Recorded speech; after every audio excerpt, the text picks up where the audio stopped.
চাঁদপুর মানেই পদ্মার ইলিশ, ইলিশের জন্যই চাঁদপুর বিখ্যাত, তাই ইলিশ মাছের চত্বর করা হয়েছে চাঁদপুরে। আসসালামু আলাইকুম ভিউয়ার্স, গতকাল আমরা একটা জরুরি কাজে চাঁদপুর গিয়েছি। তো যাওয়ার পরে আমরা আসলে মাছের আড়তে গিয়েছি, প্রতারণার খপ্পরে পড়েছি, আসলে এটা পরে বলবো। তো দুপুরবেলায় প্রচুর খিদে লেগেছে, পরে কলিগ রকুন ভাই বলতেছে, ভাই চলেন আমরা তাজা ইলিশ দিয়ে ভাত খাই। পরে ইলিশ কেনার জন্য গিয়েছি। ওনারা খুচরা ইলিশ বিক্রি করে না, তাও একটা পছন্দ করেছি, উনি ওটা দিবে না, নিচ থেকে একটা বের করে দিবে, উনি বলে এটা দেখে সবগুলা বিক্রি করবে। তো ওখান থেকে আর নেওয়া হলো না। পরে হোটেলে আসলাম, ওই ভাইয়ে তা একটা তাজা ইলিশ দিল।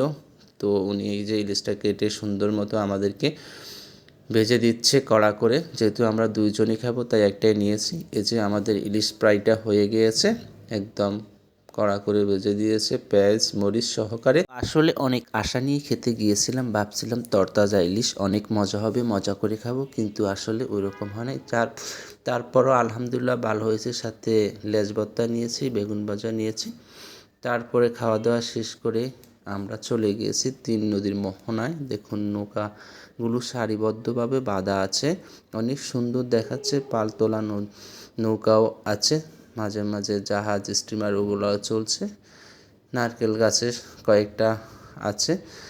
তো আসলে এই দৃশ্যগুলো অনেক মন কাড়ানো। এই পর স্টেশনে অনেক স্মৃতি জড়িত। চাঁদপুর পড়ালেখা করেছি, অনার্স কমপ্লিট করেছি চাঁদপুর থেকেই। বন্ধুবান্ধব মিলেই সময় পেলেই চলে আসতাম এখানে, আড্ডা দিতাম। তো আসলে ওই স্মৃতিগুলো কখনো বলার মতো না। এখন কর্মব্যস্ততা যাওয়া হয় না, অনেক বছর, প্রায় 12-13 বছর পরে গিয়েছিলাম। তো দেখুন দৃশ্যগুলো আসলে অনেক মন করানো। আমরা কড়া রোদের মাঝে দুপুরবেলায় গিয়েছি, তাই মানুষজনও কম, আর জমজমাট হয় বিকালের পর থেকেই। তো আসলেই নদীর পাড়ে দাঁড়ালেই নদী শীতল হাওয়া গায়ে শীতল হয়ে যায়। তো যত প্রচণ্ড গরম হোক না কেন, নদীর শীতল হাওয়ায় অনেক ভালো লাগে। আর নৌকাতে উঠলে তো আরও প্রচুর ঠান্ডা লাগে। এদিক দিয়ে একটা বাবু ছাগলটা নিয়ে খেলা করছে। তো ছাগলটা বাবুটাকে এমনভাবে ভয় দেখাবে কল্পনা করতে পারে নাই। পরে আমরা দুপুর আর এখানে কী করব, পরে আমরা আবার ঢাকার উদ্দেশ্যে রওনা নিয়ে দিলাম। তো আমরা লঞ্চ চলে আসলাম, আমরা 4টার লঞ্চে উঠেছি সোনার তৈরি। তো আমরা লঞ্চে ওঠার পরে যে বসে তারপরে আমরা ছাদে উঠলাম।